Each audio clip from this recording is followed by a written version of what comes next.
राधे राधे दोस्तों, 3 ये श्राप जो महावीर कर्ण की मृत्यु का कारण बने।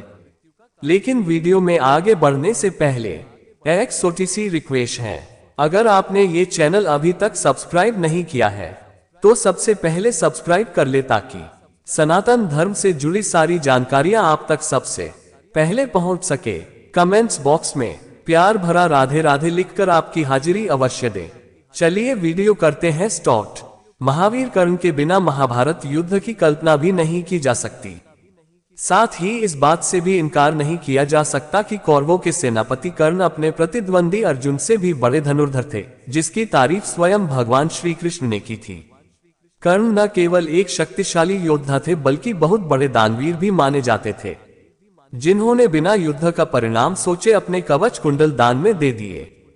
कर्ण जन्म से क्षत्रिय थे, लेकिन वह रथ चालक के घर पलकर बड़े हुए थे, जिससे उनका एक नाम सूतपुत्र भी पड़ा। उनकी वीरता को देखते हुए दुर्योधन ने उनको देश का राज सिंहासन दे दिया और जरासंध के हारने के बाद चंपा नगरी का भी राजा बना दिया। लेकिन इस महान योद्धा का जीवन किसी तपस्या से कम नहीं था। इन्हें कई ऐसे कर्मों का परिणाम भी भोगना पड़ा जिसमें इनकी कोई गलती नहीं थी। अनजाने किए काम और दूसरों की भलाई के चक्कर में इन्हें 3 ऐसे शाप मिल गए जो इनके लिए प्राणघातक साबित हुए। इन्हीं 3 शापों की वजह से महाभारत के निर्णायक युद्ध में इन्हें अर्जुन के हाथों वीरगति प्राप्त हुई। पहला शाप परशुराम ने दिया। कर्ण जब धनुर्विद्या सीखने के लिए गुरु द्रोणाचार्य पास पहुंचे तो उन्होंने कर्ण के सूत पुत्र होने की वजह से शिक्षा देने से मना कर दिया। कर्ण इससे निराश होकर भगवान परशुराम के पास पहुंचे। परशुराम जी ने कर्ण की प्रतिभा को जानकर उन्हें अपना शिष्य बना लिया। एक दिन अभ्यास के समय जब परशुराम थक चुके थे तो उन्होंने कर्ण से कहा कि वे थोड़ा आराम करना चाहते हैं। तब कर्ण बैठ गए और उनकी जंघा पर सिर रखकर परशुराम आराम करने लगे। थोड़े समय बाद वहां एक बिच्छू आया जिसने कर्ण की जंघा को काट लिया। अब कर्ण ने सोचा कि अगर वह हिले और बिच्छू को हटाने की कोशिश की तो गुरुदेव की नींद टूट जाएगी। इसलिए उन्होंने बिच्छू को हटाने की बजाय उसे डंक मारने दिया, जिससे उनका खून बहने लगा। इससे कर्ण को भयंकर कष्ट होने लगा और रक्त की धारा बहने लगी। जब धीरे धीरे रक्त गुरु परशुराम के शरीर तक पहुंचा तो उनकी नींद खुल गई। परशुराम ने देखा कि कर्ण की जान से खून बह रहा है। यह देखकर परशुराम क्रोधित हो गए कि इतनी सहनशीलता केवल क्षत्रिय में ही हो सकती है। तुमने मुझसे झूठ बोलकर ज्ञान प्राप्त किया है, इसलिए मैं तुमको शाप देता हूं कि जब भी तुम्हें मेरी दी हुई विद्या की सबसे ज्यादा जरूरत होगी उस समय वह काम नहीं आएगा। दरअसल परशुराम जी क्षत्रियों को ज्ञान नहीं देते थे। कर्ण को उन्होंने सूत पुत्र जानकर ज्ञान प्रदान किया था। इस वजह से परशुराम ने दिया कर्ण को शाप मिलने पर कर्ण बेहद दुखी हुए और परशुराम के चरणों में गिरकर माफी मांगने लगे। उन्होंने गुरु परशुराम को बताया कि उन्हें तो अपने वास्तविक माता पिता का ज्ञान भी नहीं है, वह तो अपने माता पिता को गंगा में बहते हुए मिले थे।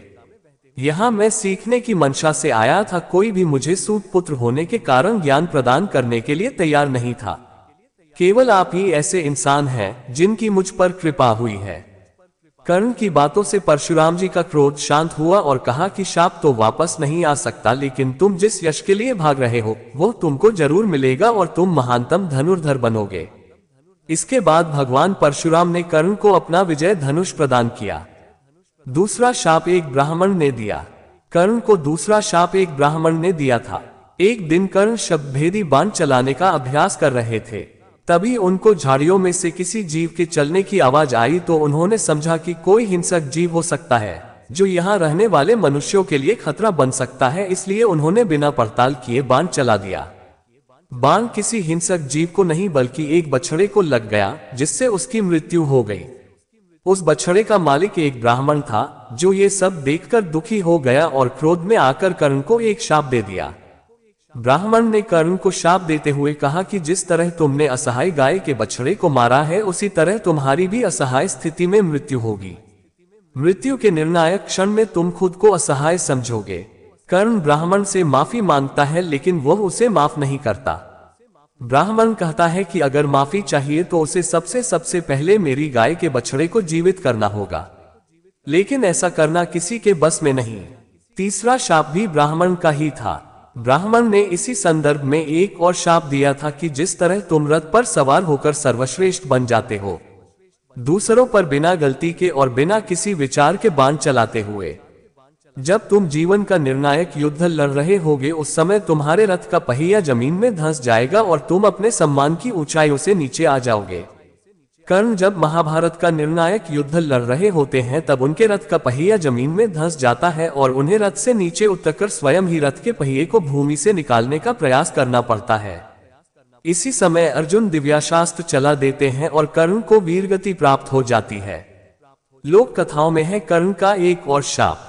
आंध्र प्रदेश की लोक कथाओं में कर्ण के शाप के बारे में कथा मिलती है कि एक बार कर्ण कहीं जा रहे थे तो उनको रास्ते में एक कन्या मिलती है जो अपने घड़े से घी के बिखर जाने की वजह से रो रही थी। कर्ण ने कन्या से पूछा आखिर तुम रो क्यों रही हो, तो कन्या ने उसे बताया कि घड़े में से घी गिर गया है और अब उसकी मां उस पर गुस्सा करेगी। तब कर्ण ने दूसरा घी से भरा हुआ घड़ा कन्या को देने का आश्वासन दिया, लेकिन उसने लेने से मना कर दिया और कहा कि उसे वही मिट्टी में मिला हुआ घी चाहिए। कर्ण ने घी युक्त मिट्टी को अपनी मुट्ठी में ले लिया और निचोड़ने लगे। जब कर्ण ऐसा कर रहे थे तब एक महिला की कराहती हुई आवाज सुनाई दी। जब उसने अपनी मुट्ठी खोलकर देखा तो धरती माता को पाया। पीड़ा से क्रोधित होकर धरती माता ने कर्ण की आलोचना की और शाप दिया कि जिस तरह तुमने मुझे पीड़ा दी है उसी तरह निर्णायक युद्ध में मैं भी तुम्हारे रथ के पहिए को जकड़ लूंगी। महाभारत की ऐसी कई रोचक कहानियां हैं जो हम आपको बताते रहेंगे। हमसे जुड़े रहने के लिए हमारे चैनल को सब्सक्राइब कीजिए। आपका बहुत बहुत धन्यवाद।